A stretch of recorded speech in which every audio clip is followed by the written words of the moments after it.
CCR question 1. How does your product use or challenge conventions, and how does it represent social groups or issues? Within my project, I specifically use scenes of protagonists getting out of bed. However, instead of it conveying a fresh start, it demonstrates the opposite.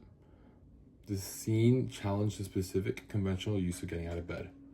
Many popular forms of media use getting out of bed in the aforementioned the context of it being a fresh start. However, getting out of bed could also mean a repetitive loop, curating insanity, causing mental instability. However, another scene in my project, which was almost completely different than normally used, is a scene where I was in the woods. A big area of woods is typically an indicator of loneliness and despair. However, in the clip, he has company. However, his cynical point of view rejects the idea of socialization and connection to others. So, I used the woods to convey how I truly felt. However, I used a physical body to go against the connotation of woods. So, this would be challenging conventions in a physical sense, however, not challenging conventions in the true sense, since I'm still being accompanied with others. However, mentally, I want to be away from them. On a more specific note, my project has an ample amount of different conventional challenges within it. My personal favorite is the stereotypical assumption of PTSD being an excuse and only being triggered by the popular examples. Coming from someone who has an autistic little sister, she may not have the direct PTSD, but every small moment that causes any sort of distress makes a ripple effect that has her distraught for days at a time, where she can't sleep, eat, or even move at times. Being surrounded by this my whole life, it woke me up from the ignorance society has caused. Conventionally, the stereotypes have some sort of truth behind them, just not fully extended upon how truly life-altering and challenging they become. One stereotype in my film that I did go along with is the fact that people wake up in cold sweats, since I've had to experience that in real life myself. As aforementioned, I did use a stereotypical convention, since some of these conventions can also raise awareness. However, I expanded upon how truly distressing it could be for the individual by adding the scene, my end scene, which is a knife to their heart, threatening their life, all because their disorder is getting out of hand. That's how I used conventions while also challenging conventions by showing how much more extreme it is than it is taken. These social cues in PTSD need revolution, and those who do not learn about the downfalls of disabilities like these need exposure. My project challenged conventions in a way which is needed to bring change to aspects which need it. Not to mention the people who are secondarily affected to these diagnoses, those who dedicate themselves to raising, taking care of, and loving these conditions. The social group of people who are affected by PTSD, autism, or diseases which change the mental institute of a person need rehabilitation, and society needs to provide that with societal help. Unfortunately, the chances this project causes any true change to social dynamics is little to none. However, if it did, I would hope it could bring awareness to these people being plagued by their memory. One of the hardest things to cure in the body isn't in the body, it's in the mind. So having a natural and social remedy is all we can do to collectively as a nation. I wish for my project to expand upon that. However, it stems from the ability to have empathy for those we do not sympathize with. CCR question 2. How does your project engage with audiences, and how would it be distributed as a real media text? Since my project is engaging to an audience that is willing to learn the realistic struggle of those who have PTSD and those who aid in the recovering process, which often generates depression for both parties, I would be inclined to believe that the most intrigued people would be young adults ranging from the 18 to 23, as that is the age that most expand on their knowledge of these conditions. Depression is also a very popular movie thematic when it comes to that age range, as life becomes to become a more repetitive cycle of struggle and pain with higher stakes on the line, therefore becoming relatable for a multitude of people across the world. It It also applies to young teens, as the estimated amount of teens that have developed depression is every 1 in 5 teens, or 20% of US teens that are between the ages of 12 and 17. This engages with audiences because it's realistic and compelling. People who struggle with this disability don't want a superhero movie about it. They want a realistic man or woman which shares that same burden. The film shows how many of these people struggle in silence as they fear what would happen if they told someone, like being misjudged, being shamed, or make their parents feel scared for them all at the time. Although the rate is smaller for PTSD compared to depression, both of these disabilities share similar consequences. Just because it's the minority group doesn't mean it's a disregarded one.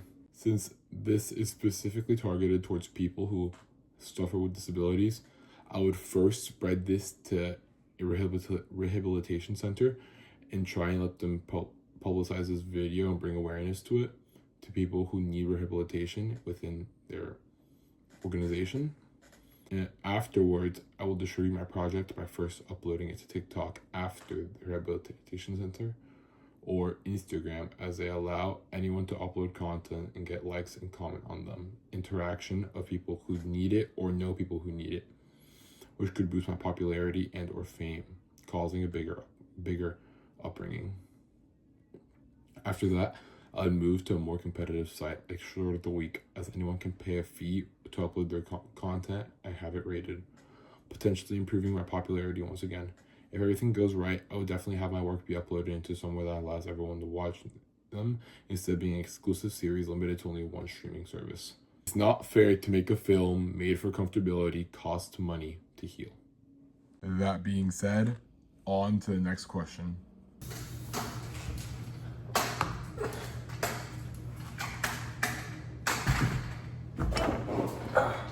How'd that happen? I got in a little accident, but stuff happens. I hope you feel better. Yeah, thank you. Alright, anyways, how did your production films develop through this project? So when I first started creating films, I had little to no idea how to do anything. My editing was very sloppy. It did not appear smooth or precise whatsoever. I did not add any sound effects or music like I did in my final project. My last films were pretty lackluster, and my acting was nowhere near as good as it is right now. I would have broke character on multiple different accounts throughout all the films. Occasionally messing up some lines, not being able to keep a straight face, not collaborating well with friends, not managing time correctly, stuff along that nature. That being said, my editing of my final project has become much better as I added sound effects, increased the sound, or just removed the sound completely if it was benefiting the project and not conveying meaning like I wanted it to. My camera angles were also improving, and I had better understanding of all different types of significance that come from those angles. The editing turned out a lot smoother than I anticipated it would. It came out a lot more fluid than the rough drafts that I recorded previously. It took a while, especially with this angle of mine, but it paid off. One lighting type I really liked that I incorporated in my film was the hard lighting, as it had like a sense of sadness behind it. It just dulled the energy around the film in general. Along with that, there was a scene in the end of my project where he had a knife up to his chest with some hard lighting and some lighting behind the door. I think that door signifies some sort of life on the other side and his will to prevail, hope in a sense, and his willingness to overcome his depression.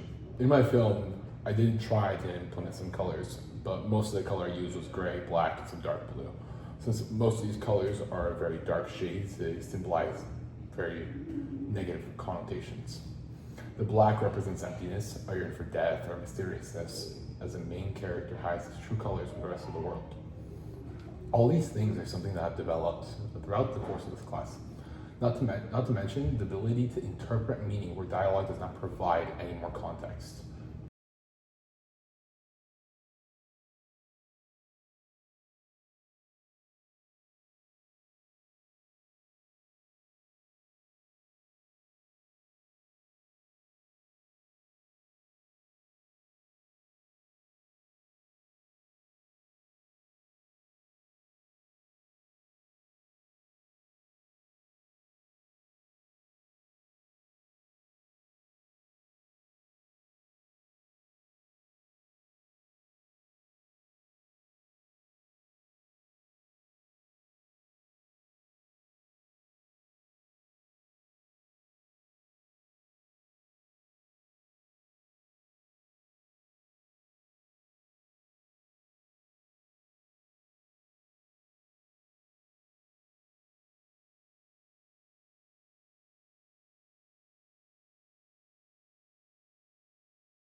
Not to mention the implications of Meisenstein.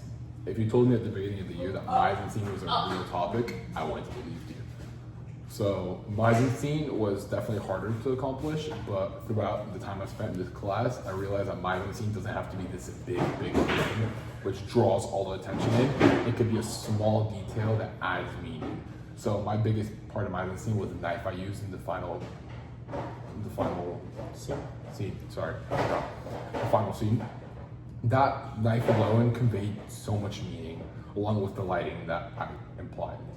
The essential components of media studies, implying value into scenes which don't intrinsically have any to begin with, is something that I curated and developed throughout the course of this class.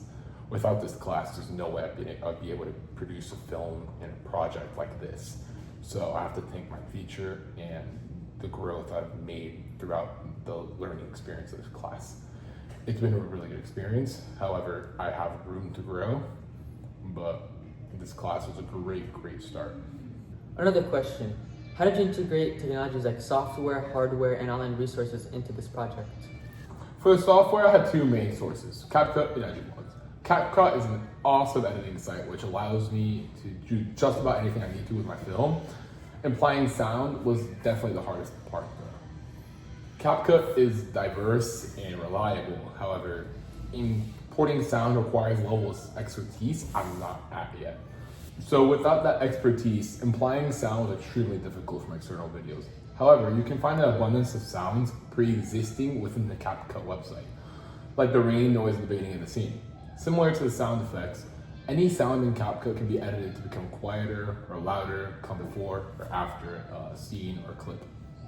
You can combine two different sounds and overlay them, or you can even overlay two different videos and sound edit video. Any type of combination, you could overlay it to merge a clip, even extend one, or mix it together into a clip that conveys more sound, meaning, mise-en-scene, just with the implications of the app itself.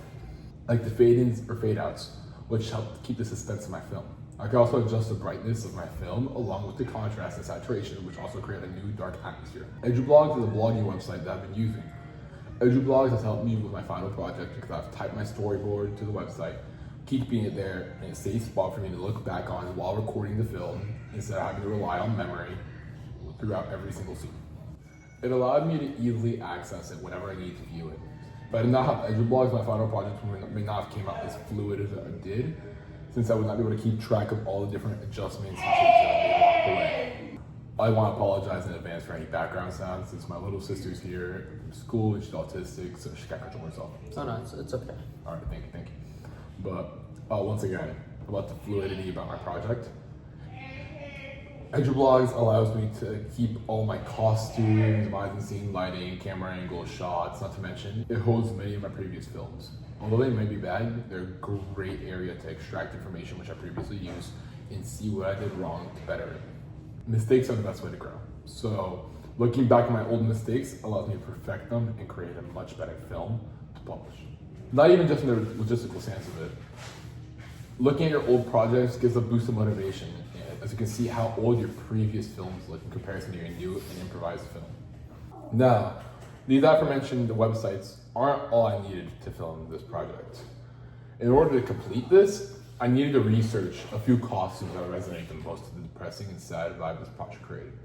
I also had to look at what many people with PTSD, including my aforementioned little sister, have to go through, which required a lot of analyzing. Whether it's slowly losing the will to wake up, not being able to go outside without feeling oppressed or threatened, or being tired every single second of the day. I had to use all of these in succession in order to create a final project as good as the one I made.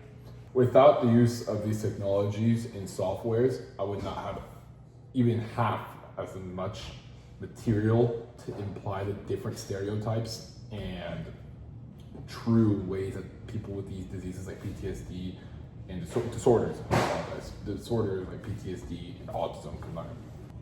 All in all, CapCut is by far the most significant thing inside my film. Without all the resources within CapCut, there's no way this film would have been done. All right, thank you for your time. Thank you.